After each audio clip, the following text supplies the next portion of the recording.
Hi guys, in the name of Christ, how you doing? It's your girl Cranky. I hope you're good, I hope you're peachy, I hope you're Stella, I hope you're in a neat bunch. So we're gonna go on right ahead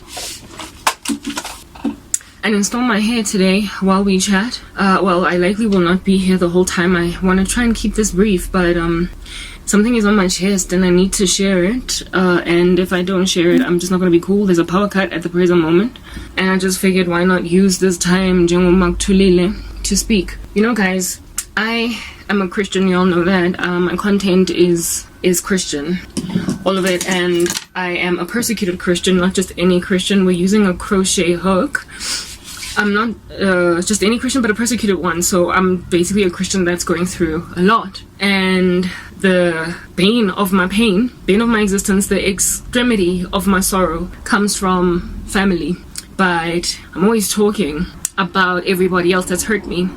Like, I have been hurt by, there is a bias that dwells inside us naturally for family members, even when they hurt us. Like, it's almost as if though you just want to give them a chance. You want to keep giving people a shot, you know, despite what they have done to you. Guys, please forgive my underarm hairs. Me, I don't have time to be shaving underarm hairs, clipping toenails and whatnot. So if you just so happen upon them, don't be dissing a sister. I'm going through too much to focus on such trivialities. Anyway, whatever.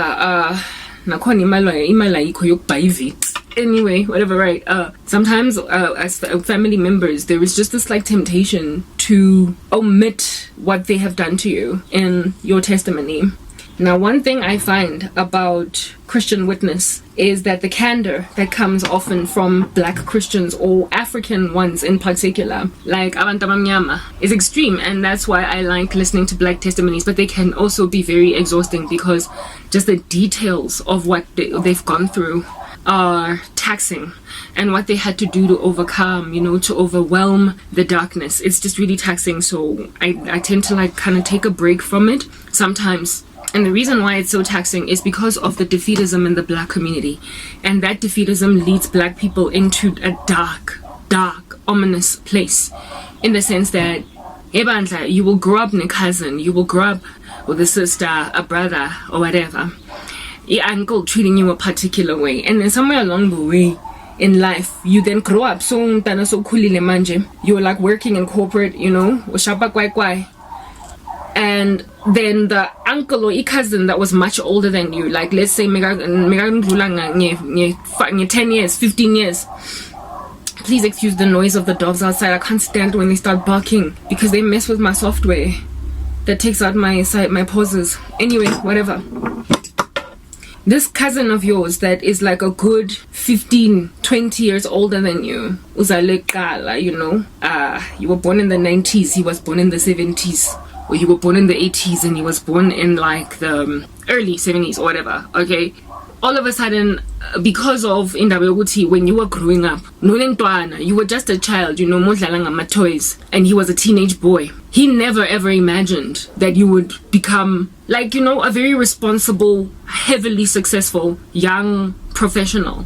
With those dusty knees when you were busy playing in Chicago, and now that you're cracking a whip in corporate, they suddenly just develop an animosity, and never mind just the older cousin, but umzali or uncle, like, you know, older people in the family that again saw you growing up. And let's say you were one of those super naughty kids that no one could just like, oh goodness, one pora John Jomo udlana le mamina Peter Petros Poncho, like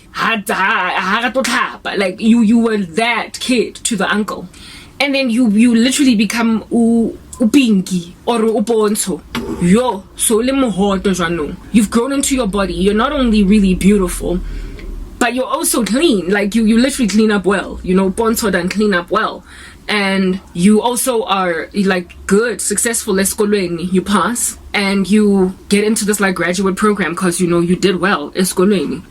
And now like dirty Pinky or Pinky Wamamina is like Pinky the young professional, and Pinky is speaking corporate twat speak, you know.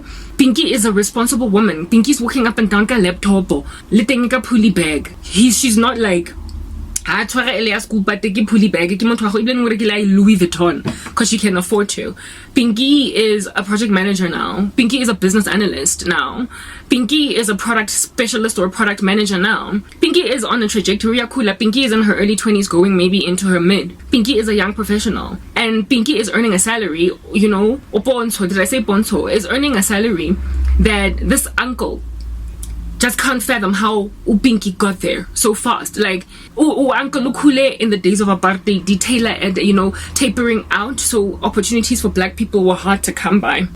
And Uncle Ukale very, very much at the bottom. Like, he was a carpenter or he was, like, a favor was pulled in for him to work, like some hard knock admin job in a corporate. Somebody called in a favor and Uncle ended up with Justin Matric hanging out in corporate South Africa, usebetsa go wherever, right? And it took Uncle literally like 10 years to get to salary that Pinky managed to, oh goodness, what is going on here? Ish, whatever, just leave it. To get to the salary that Pinky slayed within the first 2 years of corporate. Uncle, in order for him to get promoted to manager, remember guys, I told you please ignore my underarm, his manager, ne, Uncle got to be promoted to like the manager of that department that he started in working in 15 years ago.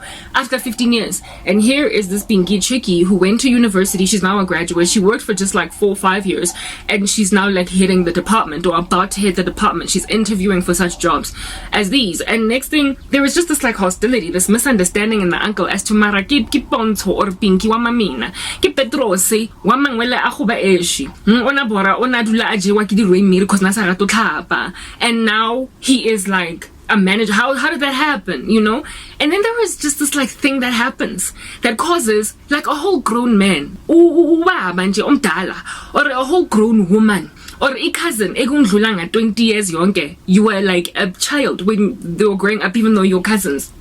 You know what I mean? And this cousin then next thing, since nasebetsa like warden at a prison or whatever, then decides ukuthi I nna ke tlwaetse pontshwana le mamina and this is a little too much for me to take. So they see your excellent Insta life or your excellent Facebook life because you know among the first people that you make friends on social media are family members and then abangani bakho of course and all that jazz. So this cousin of yours last year Christmas is a friend of yours on Facebook or on Instagram or whatever, right? And they just see it fit. It's 8 minutes 22. Let's move on to the next partner, guys.